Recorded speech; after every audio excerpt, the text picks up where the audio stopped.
Welcome to the 6-8 Culture Podcast, an international community where we share stories of transformation and restoration from the inside out, based on justice, kindness, and humility.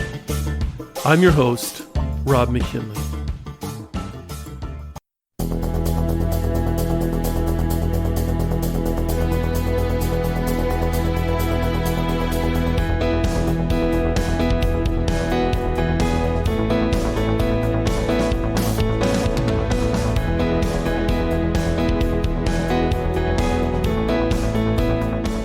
Every day, approximately 8 million pieces of plastic pollution find their way into our oceans. Estimates are around 5 trillion macro and microplastic pieces are floating in our open oceans. In a separate but related topic, there are still 750 million people living in extreme poverty. Extreme poverty is classified as earning less than $1.90 Canadian per day. Now more than ever, we recognize that we live in a global village. For every action we take or don't take, there's an equal and opposite reaction. Whether that be our purchasing decisions or the ways we actively advocate to eradicate extreme poverty in sustainable ways. Many have grown weary in how multinational corporations conduct their business. Many feel there is such extreme poverty that what could I possibly do? We have a choice to take a back seat and say something needs to be done, or we can actually do something. My next guest is president and founder of the Plastic Bank, an innovative and rapidly growing organization that's been making enormous inroads in environmental stewardship and poverty alleviation. He's made appearances on TED Talks, met with influencers such as Sir Richard Branson, Prince Charles, and Pope Francis, and he's tirelessly fighting on the war against plastic pollution and poverty. David Katz, welcome to the 6-8 Culture Podcast.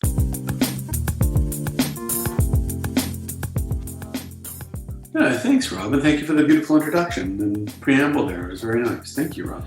Absolutely. It's just great to connect with you again. You and I met one another in high school many years ago. I won't say how many years ago. And then we reconnected over social media a few years ago. So maybe we can start more at the beginning, David. Can you share with us a little bit about who David Katz is on a personal level? Oh my goodness. I'm just some dude. I'm just some guy from Vancouver. I grew up on an island. We grew up in Oak Bay. I grew up at the water's edge. I got to walk what's called Willows Beach to school. And my playground was this little cove across the street from my house, which is where I truly developed this connection to the ocean, to the life in the ocean. And I began witnessing then, as I would walk this beach to school for so many years, through elementary and high school, the beginning of the degradation of it. Where I was struck then at first what I thought was beachcombing, going up and down the beach looking for stuff that would wash up that I thought was so cool, thinking that it was from some foreign land, to have land that it was really just someone else's garbage. Mm-hmm. I began watching it then, some 35, 40 years ago, and it's been with me since. So I'm just some guy that's been aware. I don't know if much more needs to be said than that, because I don't want to create the space where people think that you've got to be someone or something to create change in the world. Yeah.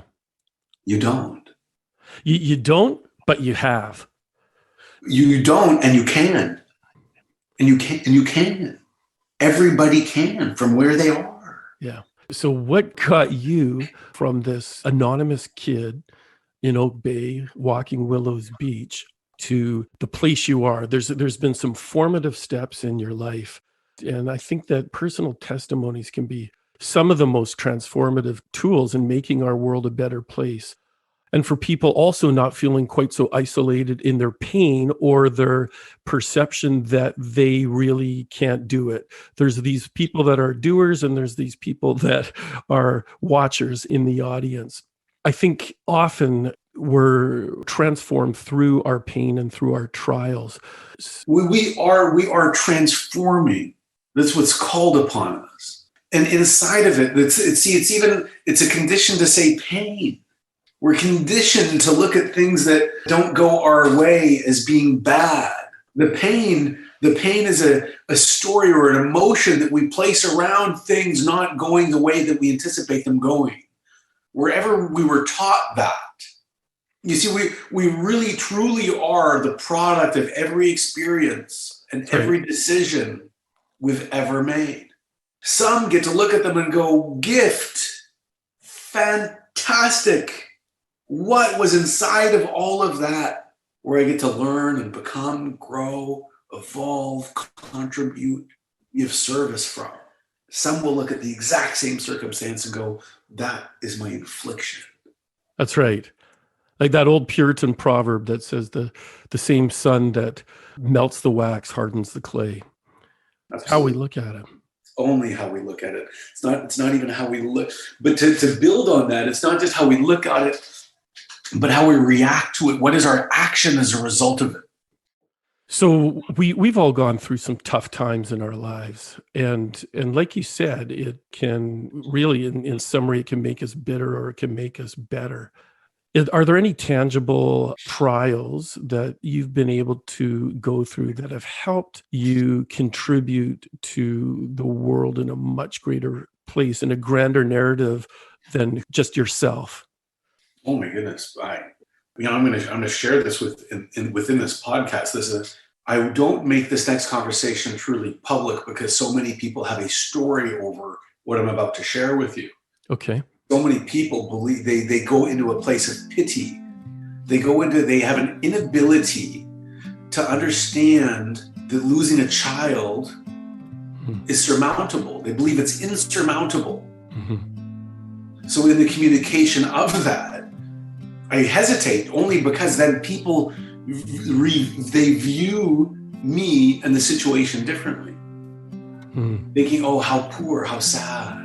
But in the spirit of this conversation, what gift is available? What occurred in that? See, I am in the knowing that as I exist here in this space, in this time, the improbability, I was a gift. I've been gifted. We've all been gifted a true gift to be where we are at this very moment. If life is a gift, everything inside of it is as well a gift. There is no distinction between the two. So how do I choose to look at everything as the depth of it? Right. And when you pay the price, like losing a child wasn't easy, will never be easy, but there's nothing to resist. I can't change it. Nothing brings her back. Yeah. So in the knowing of that, if I go, okay, I paid the price, what's there? What would have been created for the world as a result? What is created for self as a result? And just some of the few is the depth of love. Yeah. The depth of it, the enormity of it, the ability to see all, to see everything as the absolute infinite space of love. Yeah. Yeah. For our listeners that aren't sure what David is saying here, he lost his daughter a couple of years ago, Dave. Yeah.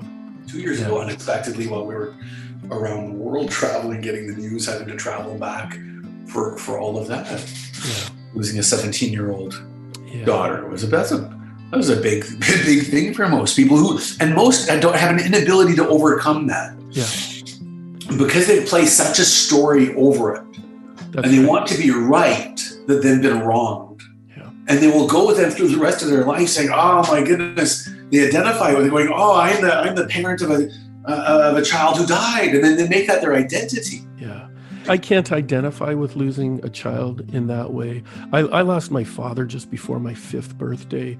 I lost my brother to a sudden accident who was so close and dear to me. But I've refused to identify myself, of defining myself, of that's who I am in that loss.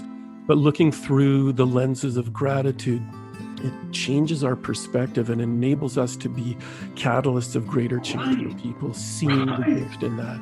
Gratitude. Yeah. Totally. To be grateful for all of it that appears for us. We're having this conversation as a result of the question of who am I? And how has the plastic bag come to life? It's through this beauty, this receiving, the gratitude and I think even deeper inside of that is the vulnerability of self to be open, receive. Because many touched by confrontation, like maybe confrontation of a death or a change or a firing or this or that or no money or a bankruptcy, close themselves. That's right. Not wanting it to be true, refuse to accept the learning. They don't live vulnerably, thinking that other people will say things about them, that it'll mean things about them. As most people do, live in the eyes of others, and the space to be vulnerable, to go, oh, they're learning there. It's maturity. Yeah, has your international travels helped increase your capacity for compassion? So when you lost your daughter, some of the things that you've seen internationally, I'm sure I've been able to resonate with. International travel, like the clear communication between lack of material thing and poverty are two different things. There's a far greater prevalence of poverty in the developed world. Couldn't agree with you more. So in my international travel, I see executives who work 14 hours a day in the degradation of the environment. That person is impoverished. Yeah. So do I get to see that more fully? Do I get to love them more fully and know that they know not? So for sure. Yeah. And the prevalence of joy that we see in so many of these global South countries where people are so deprived of material goods. They're not struggling to buy stuff. Yeah. Now they want to be consumers as well, like we all do. People want to have some pride of sense, and that's all beautiful. But they don't take their validation from the size of the TV they have. That's right. That's right. Yeah, it's certainly found in much smaller, yet much greater things. Precisely.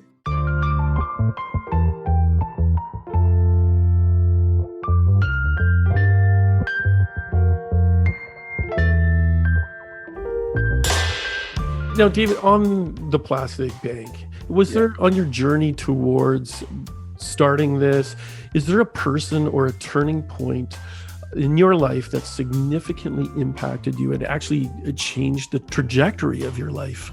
Yeah, there isn't. And, I got around the question at first because I wanted to create a space for anyone that's listening, that it doesn't have to be anything. You could set out with an intention and look back at your entire journey of life and look at the lessons and look at everything that can then lead you to a destination which you choose, right? You get to choose life. It doesn't need to be a catalyst to anything. And sometimes there is. Sometimes there's something that goes, you know what? That's it. I've had enough. It's been in my realm. Something has to be done. I'm choosing it. And I love bringing highlight to a photographer by the name of Chris Jordan of Seattle. He was, I think, maybe about 12 years ago or so, way before any of this conversation was occurring in society, traveled out to Midway Island, one of these most remote pieces of land on the planet, thousands of miles away from any continent, and he photographed the decomposing corpses of albatross chick, the starving foal, so full of plastic that they were unable to take in nutrient and died where they were born by the thousand. Wow. Where the parents would go out into the ocean, believe that they were catching fish, come back and regurgitate that plastic into the belly of their chick. When you see these photographs, Chris Jordan, if you go Chris Jordan Midway, MIDDWAY, Midway, and just search images, you'll be struck. And when I first saw those images, I was so moved because this is something that had already been in my realm. I was already aware of what was occurring. And when I saw these images, they catalyzed me. I knew that it was beyond my nightmare. And that it was really, and the ambition here is to speak for those who can't speak for themselves, like those albatross chick, or the people who live in the conditions where the material is entering the ocean. And I just became a voice. And I used my word to invite others into a new realm of being. As our world was created through word, spoken into existence. That's what I've done. That's right. And to be a voice to the voiceless and to steward what we've been given in ways to advocate for those who haven't been given. So you responded to that call. And that was, in your story, that was largely through a photographer. Yep. I don't, not powerfully versed in scripture, but I'm quite confident that Genesis begins with God speaking the world into creation. That's right. And I highlight that here because it is inside of all of us in this image to speak into creation. And this is just testament to that, speaking into creation, a new realm of being, and then through my action, inviting others to participate as well. And it became real in the world, first through word, first from the tongue. Yeah. We have the Imago Dei stamped on all of us, which is the image of God. And if we see each other in that light rather than through the walls of separation or the haves and have-nots, then the true transformation really begins and can flourish. Yes. So that kind of catalyzed things for you.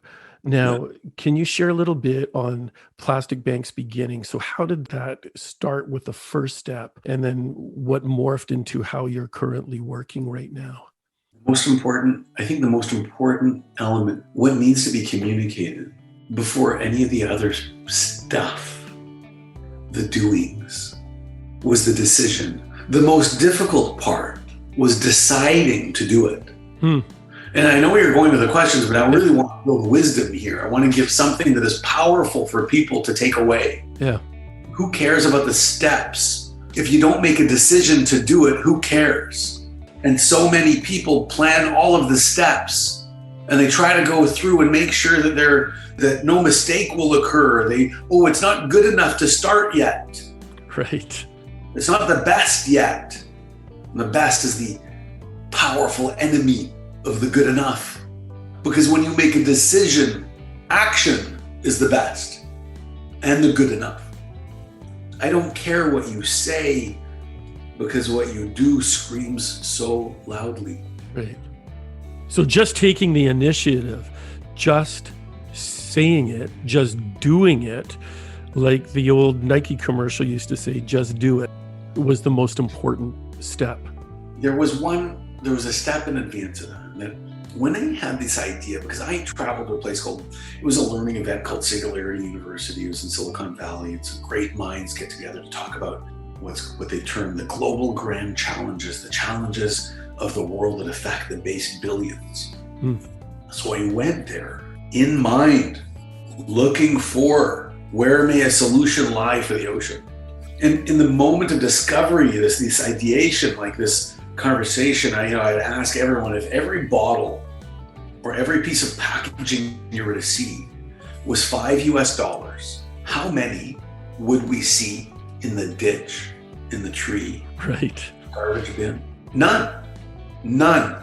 We would fight over them. So it has nothing to do with the material, it's us.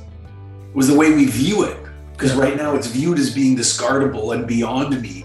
And in fact, we see it as a negative value because many people look at it and go, oh, if I pick that up, they believe that people will think negatively about them.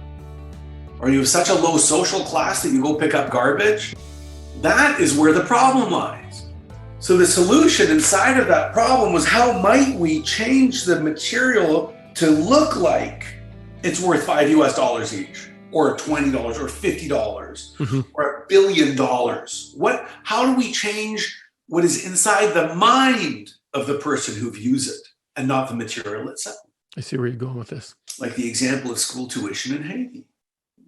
Tens and tens of schools that allow the family to return their material to the school to pay for the school tuition, providing tremendous access to more families to send more of their children to school.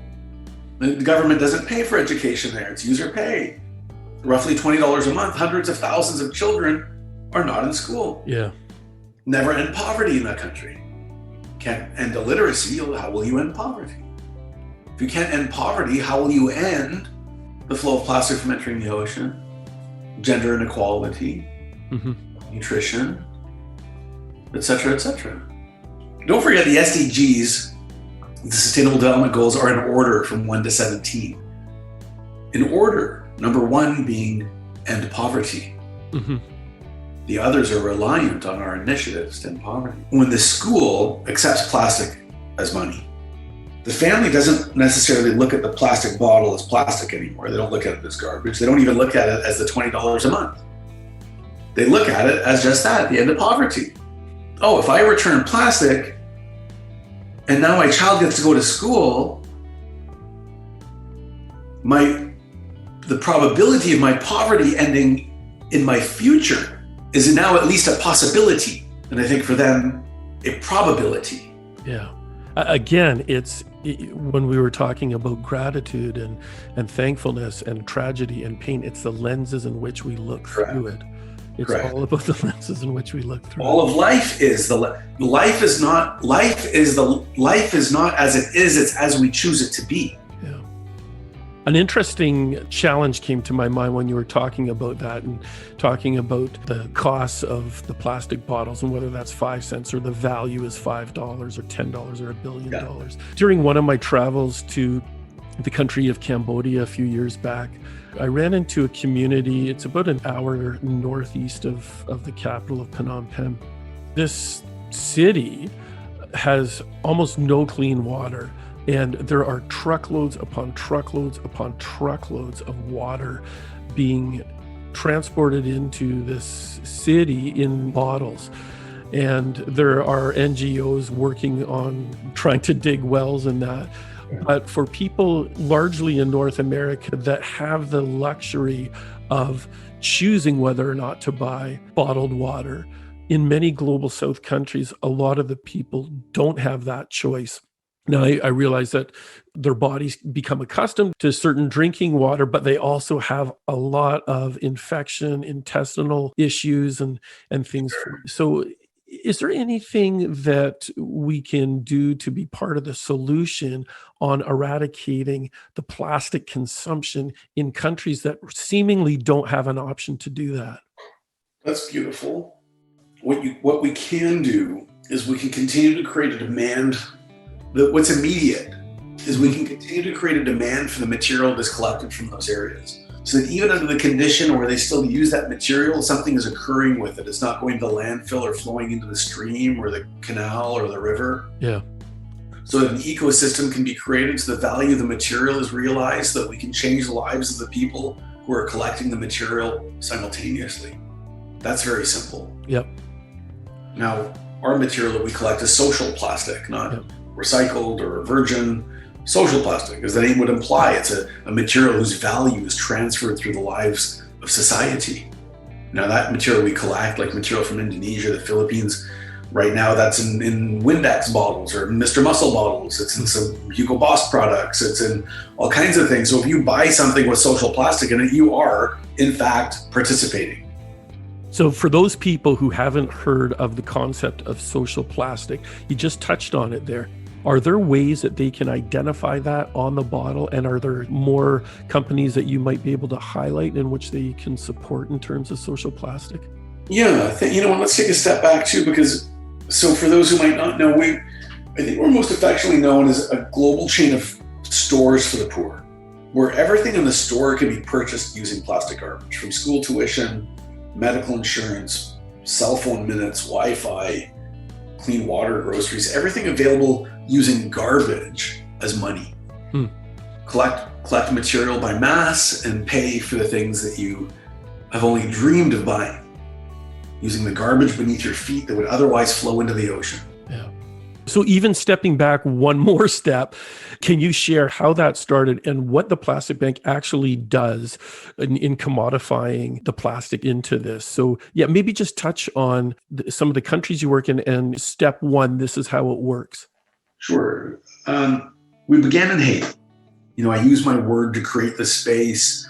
We learned of an organization, NGO, bankrupt NGO in Haiti that was attempting to do something similar. We went there and we took over for $1 all their infrastructure. We brought best business practice, hiring practice, organizational practice, supply chain practice, and created something powerful out of that ecosystem. And then from there, we went to the Philippines, and then we went to Indonesia, then Brazil, then Egypt. We're just now opening Vietnam. We're just finishing a relationship for Cameroon, and then looking at Ghana. Thailand is also slated soon. So we continue to grow, really a social franchise. And I think what's relevant in all of it is that inside of the transaction, there's value as well. You see, we've built in partnership with IBM a blockchain-based banking application that accepts material resources as the input and converts it to units of value. I use those words carefully because a unit of value may be cash, where it converts it to cash where you can go and get cash. It may convert it to school tuition. It may convert it immediately to cell phone minutes. It may convert it to whatever it is you need. So it's like a currency exchange. Deposit plastic, withdraw school tuition. Deposit mixed paper, withdraw medical care. It's a beautiful thing. Now, where does this currency exchange take place? It takes place. The application is what converts it immediately, and it's immediately available with partners in country. In the Philippines, you can go to any ATM now and you can take the cash out immediately, or it converts it to cell phone minutes in partnership with our customer or with our partner there. Or what will be occurring, we anticipate with the cell phone company Orange in Africa, immediate conversion into cell phone minutes or into money, because the cellular providers are becoming banks. That's their next realm. Now that they're fully subscribed, you've got more than one phone per person. So what is the next realm of growth within the cellular community? It's banking. So immediate conversion. So what's more inside of the app is we have it. So, as like one of our collectors, we communicate Lisa in Haiti, the more frequently she uses the application. Now, of course, it's a banking application. It's secure. It's in the blockchain. It's authentic, verifiable. She has a sense of security and safety. Right. Her husband can't have access to the money. He's not going to drink it. Yeah. She has a savings account, which becomes magnetic. And the more frequently she uses the application, the more frequently she deposits and retains value in an account, it's easy for us to substantiate credit worthiness. Right. And because we know how much she's earning, there's a debt service ratio. So we know how much you can immediately borrow at very low interest rates. Unlike the 30 to 40% interest rates that exist on the African continent, we can exhibit a 5, 6, 7% interest rate. Yeah, can't emphasize enough the importance of that. I was in Ethiopia back in March. I visited numerous village savings and loans groups, and they're predominantly women's groups because, as you know, women have it the toughest in global South countries, and they can control what their husbands are spending. So they form these groups that are nothing short of miraculous. They're economically and life-changing groups. And to do that in a modern version through what you're doing, through the applications, this is what creates sustainable transformation. And that's the key, is sustainability, right? Exactly. And so inside of that, the way that we really will be going to market in much of the rest of the world, it's, use India as an example, where every village owns the plastic bank. The entire village owns the locations, that every single mother of the community returns their material to the central location. They all share the value. And that becomes a savings group for them, of which they also have their own value of. It's a cooperative model. Now, of course, some plate people won't do that. They'll participate individually. But in some villages, that's the way it will work. Mm-hmm. Mm-hmm. So how do we create systematic change in an entire village? That's how.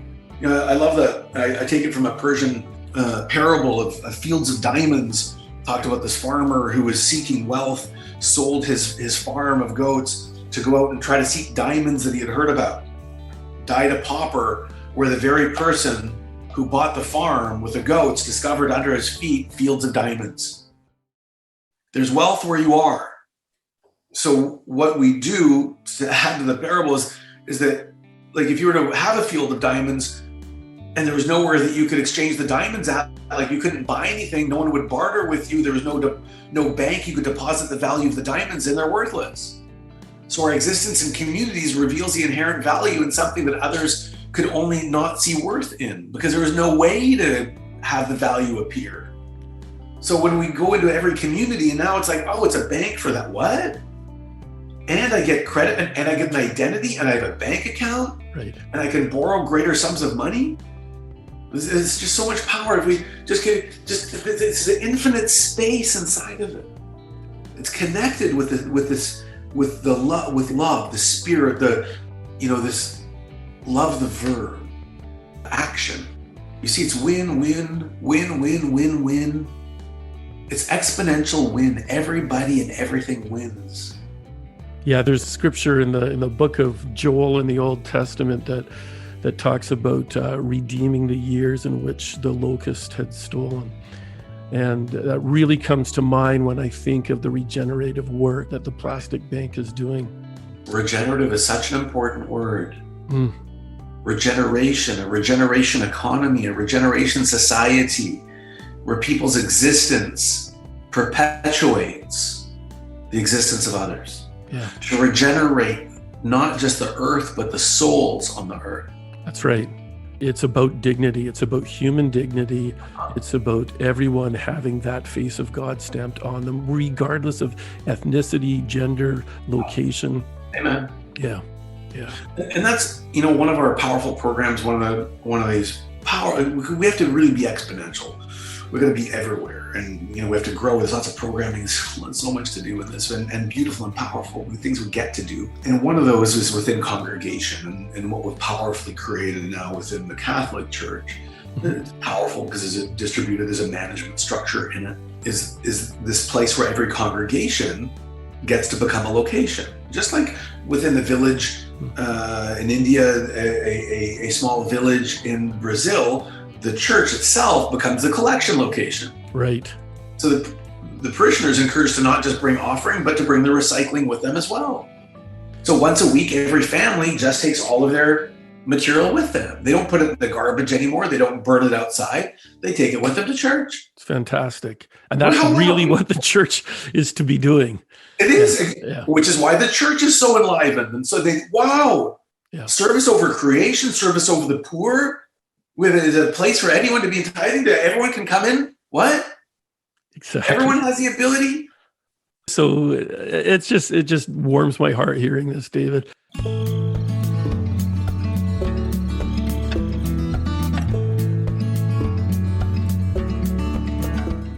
We've been hearing from David Katz of the Plastic Bank, an organization that's empowering the world's most impoverished people, eradicating plastic pollution in our oceans, and offering global hope from collector to consumer. Join us for part 2, where David shares some of his adventures, including an appearance on Dragon's Den and a visit with Pope Francis. This is Rob McKinley for 6/8 Culture.